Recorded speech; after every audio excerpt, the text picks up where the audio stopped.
I was invited by a friend to come to Munich. He lives in Munich, Alexander Unziker, and this is the reason that I did come to give a talk all the way from Columbus to your society. Maybe it's fitting because, of course, Kirchhoff's law was first proposed in Germany.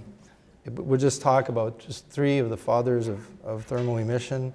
First is Stewart. He was actually Scottish, lived in Edinburgh, and then Kirchhoff and Planck.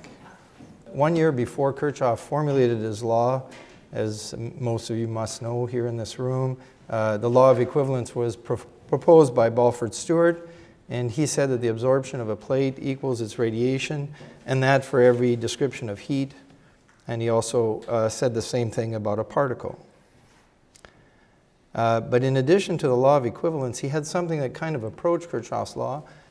Basically, he said that if you have a cavity which is not a very good absorber, but it's kind of a polished metal, that it can eventually become black if you drive the cavity. This is the quotation here. Now, he didn't make it a law, actually. He just described it. I think it's actually a footnote in the paper, but never made it a law of physics that cavities become black. So this is the idea that if, on the left here you see in a perfect absorber you get unit radiation inside the absorber, let's say, but if you have a polished surface on the inside, well, Stewart argued that you could drive this radiation many small steps, and as you put heat into this cavity, eventually you can make it black. But if you take a polished metal and you put heat into such a cavity, you'll just change its temperature. It's not going to start emitting more photons. So this was a conceptual problem because you do want to have temperature remain unchanged. Now we move to Kirchhoff. In his classic paper, he said this investigation will be much simplified if we can imagine the enclosure to be composed wholly or in part of bodies which for infinitesimally small thickness completely absorb all rays which fall upon them.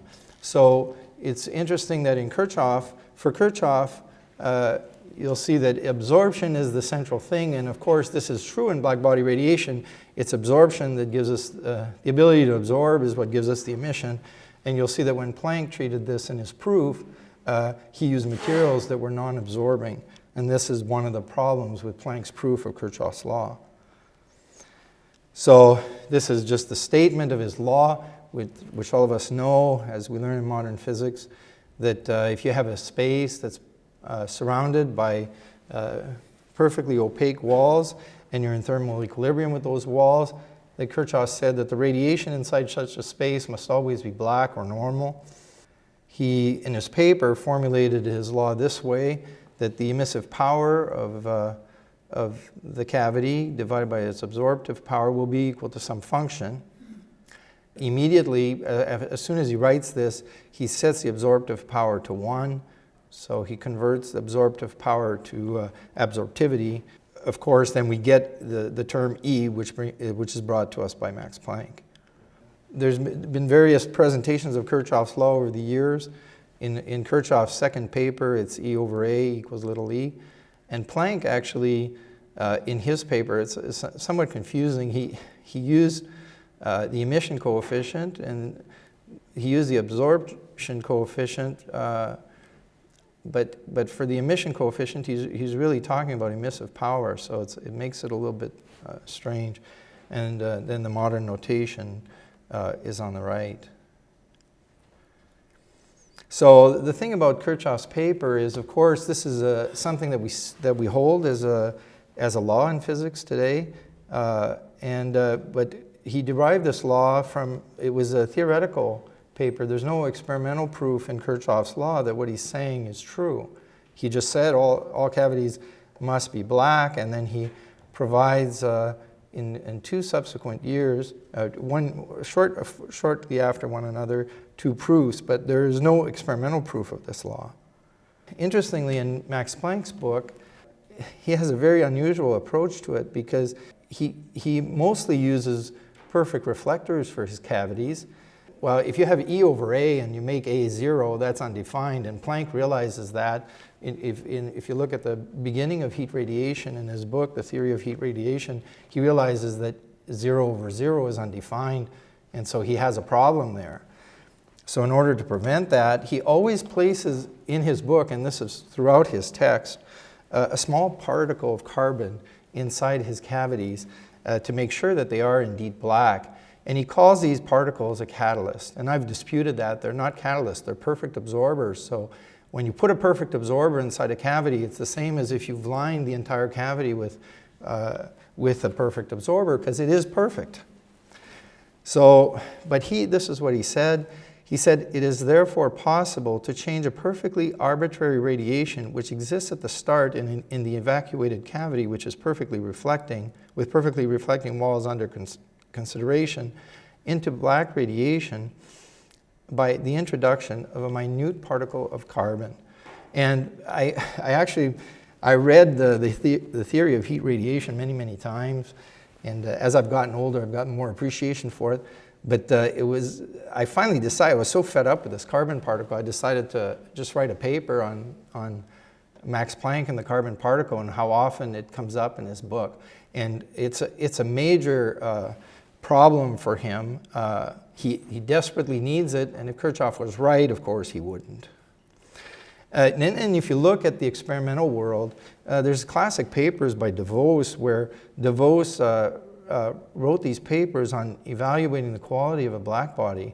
And his idea was you could just take a block, and we do this in modern physics lab. You know, just take a block and drill it, and then look at it in the infrared, and the cavity appears black.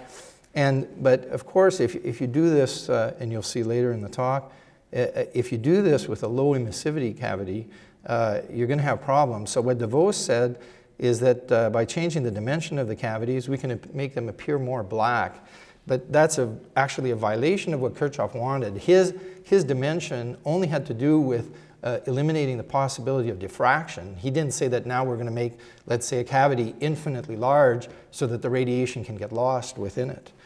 So this demonstrates that Kirchhoff's law was never valid, as the dimension must only be determined by diffraction considerations, not by emissivity.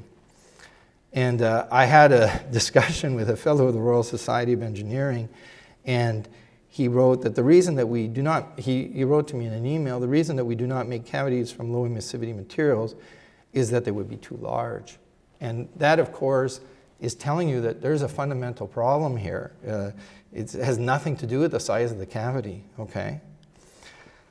So Arnie is not here, but the slides were made well before I knew he would be here, so it doesn't make any difference.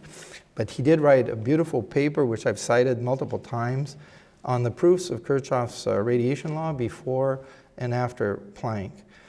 And it contains a discussion of the so-called proofs of Kirchhoff's law advanced by Kirchhoff, Planck, Helmholtz, Pringham, and Hilbert, and he talks about the approaches and shortfalls of these derivations. Now, I can't cover all of them, but I did want to cover at least the proof advanced by Kirchhoff himself.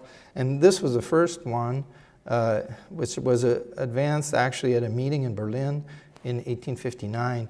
And so what Kirchhoff does is he uses two plates. Now, just ignore for now the little r prime and the big R prime. Kirchhoff never considered those. He just considered a plate, plate C, and he put a mirror behind it, which of course would cover transmissivity. And he never really considered the reflectivity of the face of the plate. And then he said that if I put an arbitrary plate in front of it, then I can prove this law by putting a mirror behind that second plate. And the problem, if you read Arnie's book, his paper, it required a body that emitted and absorbed only at one wavelength, and such bodies do not exist, and it was justified by nothing. But there's easier problems. There's other problems which you could read in this paper, which I wrote on a return to Stewart's law. And the problem is that Kirchhoff ignored reflection by the plates themselves. And you can destroy his proof very easily just by making the second plate, plate C, little c, just make it a perfect reflector, and this proof falls apart. So now, when you look at proofs of Kirchhoff's law, you'll see that the problem whenever you find failings in the proofs, it's always by an improper treatment of reflection, and this was also the case for Max Planck's proof.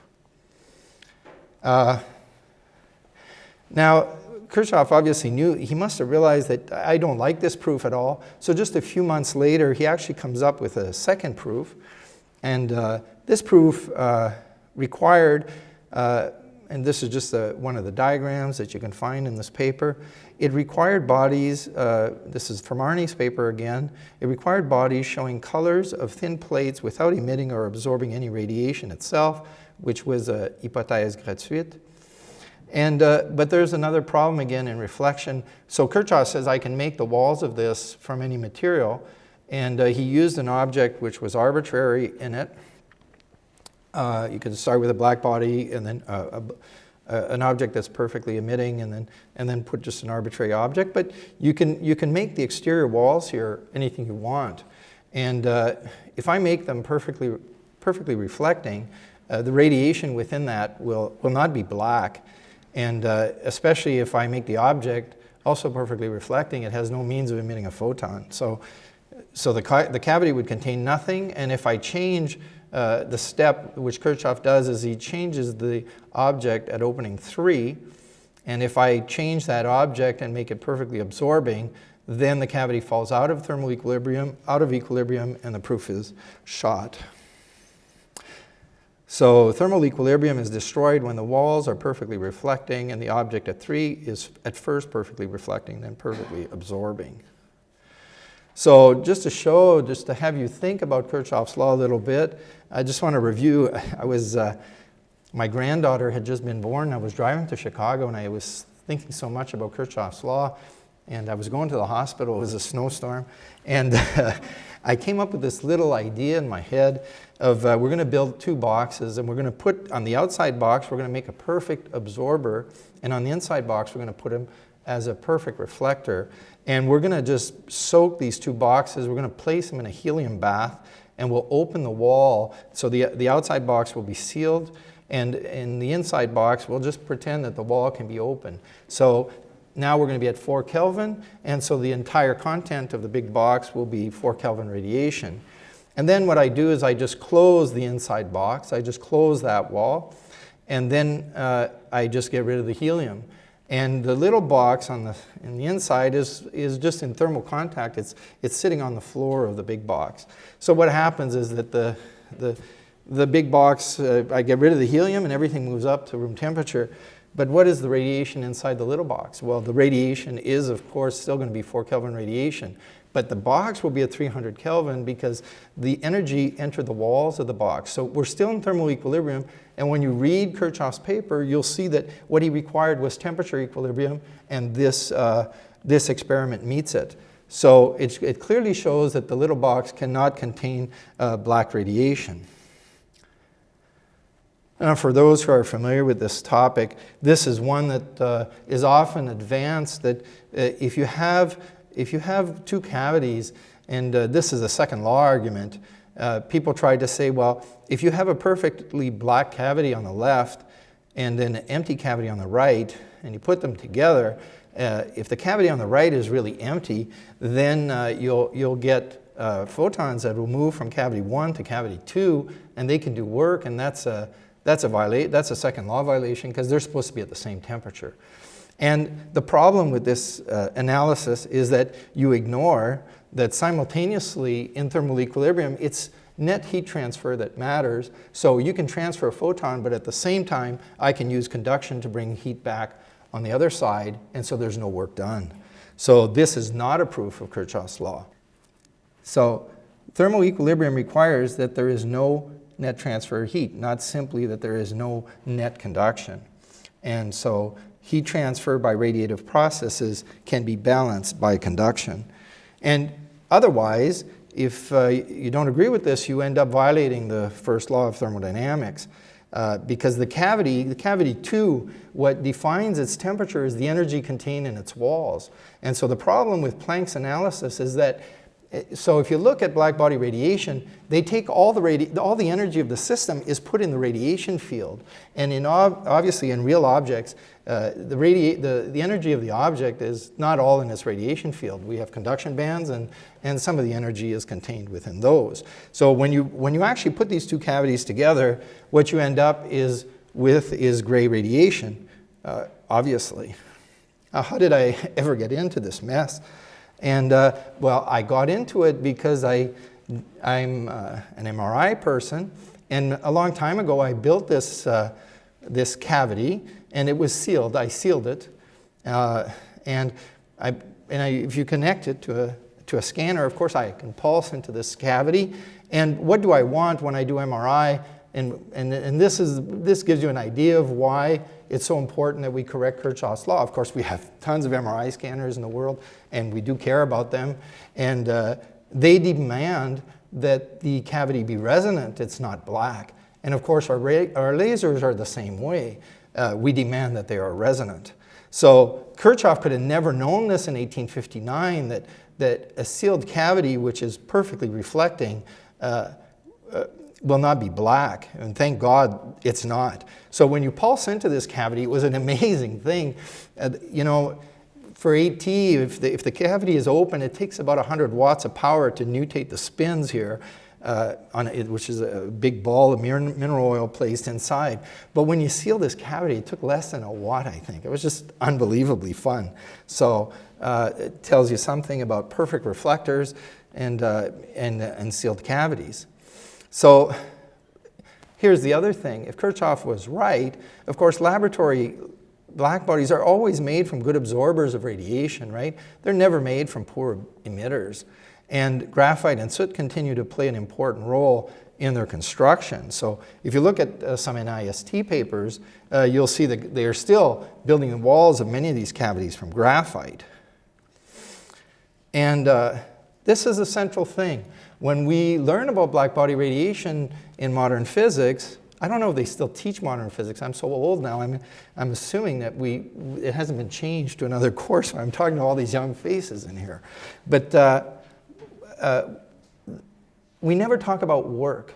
But that's what happens in a blackbody. A blackbody is actually doing work, and a perfect reflector cannot do any work. That's the central point, and that's why we spend so much money building perfect reflectors. We don't want them to do work.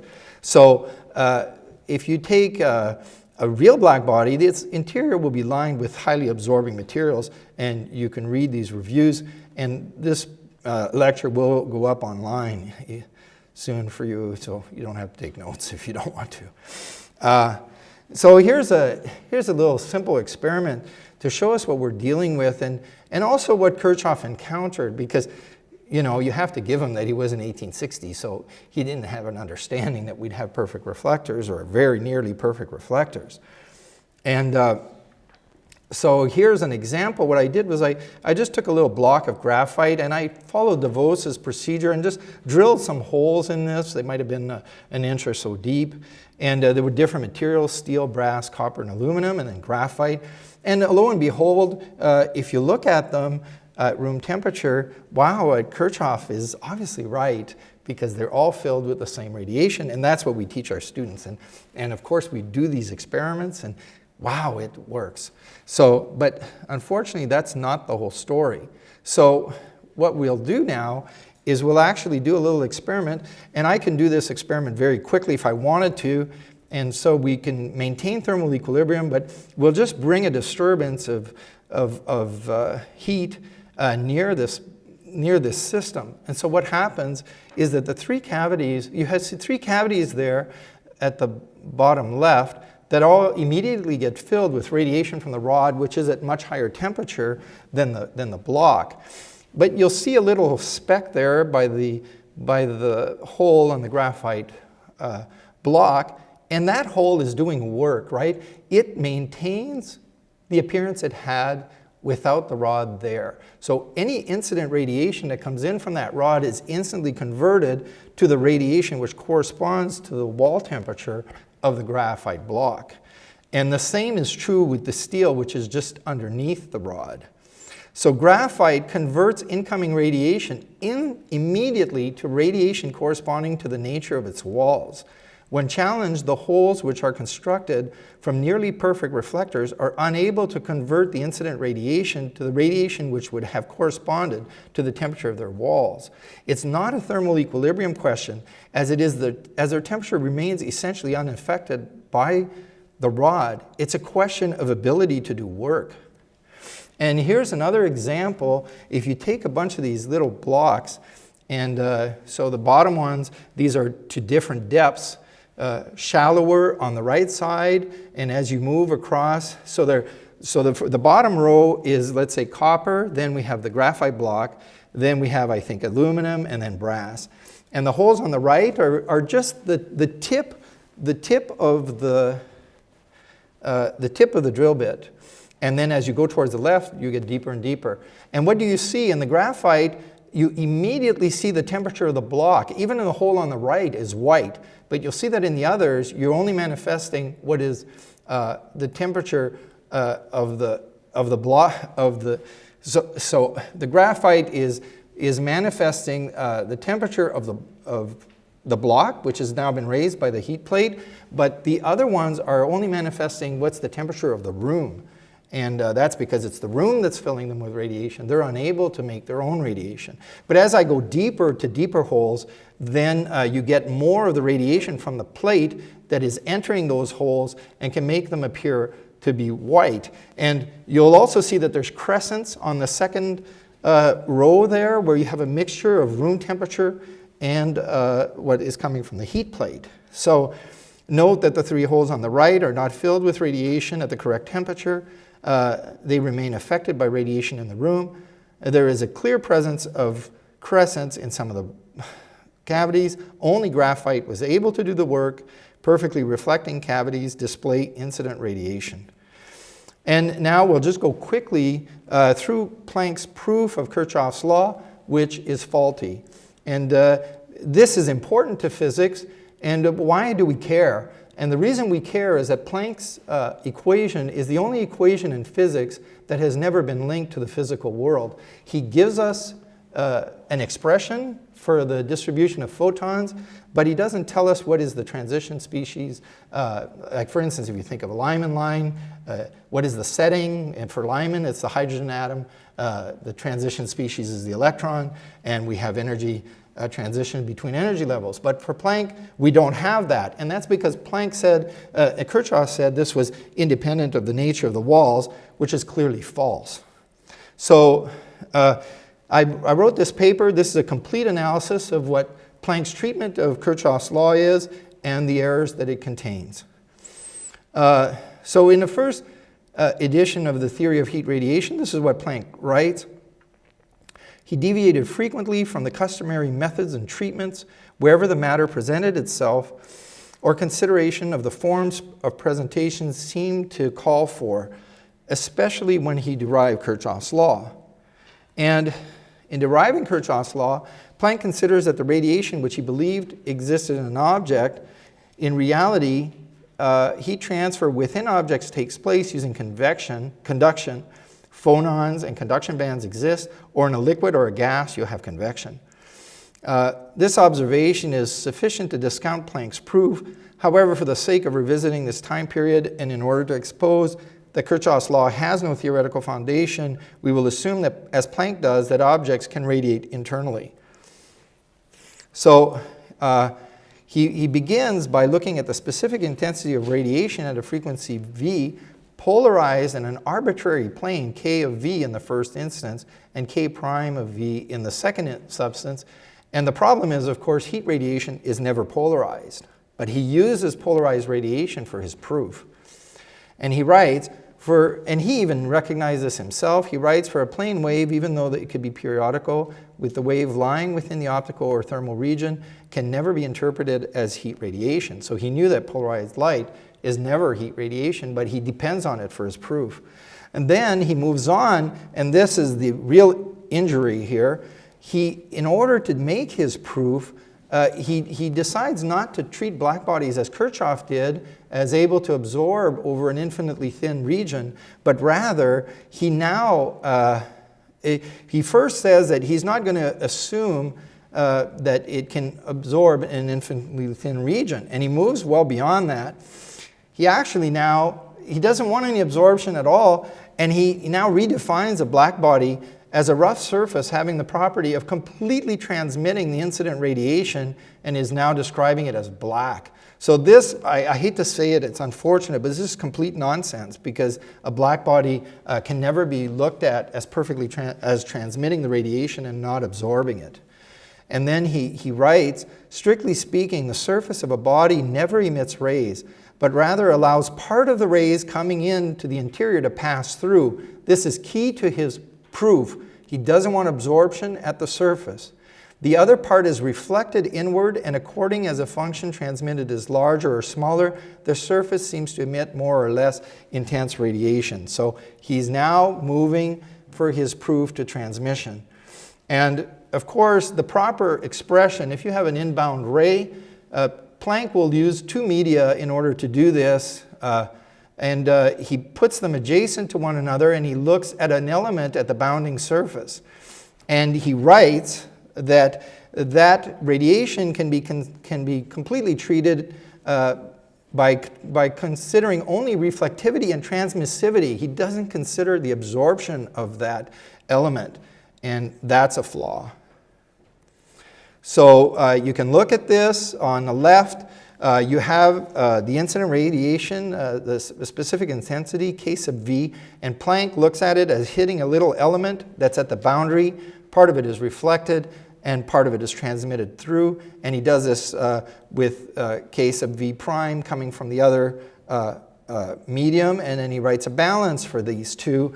And notice now that no reflection, no absorption terms exist in this expression. But the real injurious part is his use of Brewster's law. So what he does is, am I already done? Almost? 2 minutes? Okay. So what he does is he actually uses polarized radiation, and then comes to the conclusion that there will be no reflection. Of course, we know this in Brewster's law. If you hit radiation at a proper angle, you'll have no reflection of one of the polarized components. So Planck comes to the conclusion that the reflectivity of his two media are the same.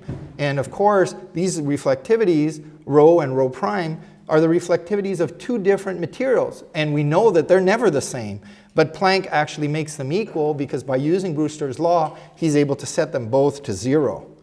And actually, he never checked reflection, because he's using Brewster's law on polarized light. So he never checked the true reflective properties of those materials.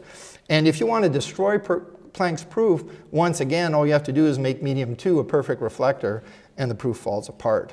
And this is, he ends up on the right here, ends up proving Kirchhoff's law by making rho and rho prime equal to 0.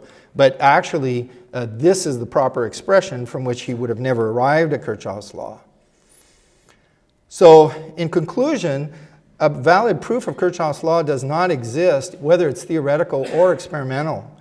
And as a result, and this is the key thing here for physics, Planck length, Planck mass, time, and temperature have no more fundamental significance than the mile versus the kilometer. Whereas Planck himself, and this depends on Kirchhoff's law of being valid, if Kirchhoff's law is valid and all cavities contain black radiation, then of course these functions, these quantities do become universal. But if Kirchhoff's law falls apart, then they no longer are. Now, I go back. Because of Kirchhoff's law, Planck's equation remains unlinked to the physical world. And so we don't know what the physical setting is, we don't know the energy levels, and we don't know the transition species. And actually, Planck wrote himself that to try to understand this was a hopeless undertaking, and precisely because of Kirchhoff's law. And Einstein, I think, spent many years of his life, I think it was 5 years of his life, trying to understand these three things, and never did come to a resolution. And so surely the situation can be corrected if true blackbody emission is viewed as a consequence of vibrating atomic nuclei within the confines of a lattice. So if you want a blackbody spectrum, you must have a lattice to produce it. You don't get it from magic. And this requires a paradigm shift in physics such that physics can be pointed in the right direction for the future generations of scientists. And if you're interested, a lot of these little things you can see on my YouTube channel, Sky Scholar, which is listed there. And thank you for your attention.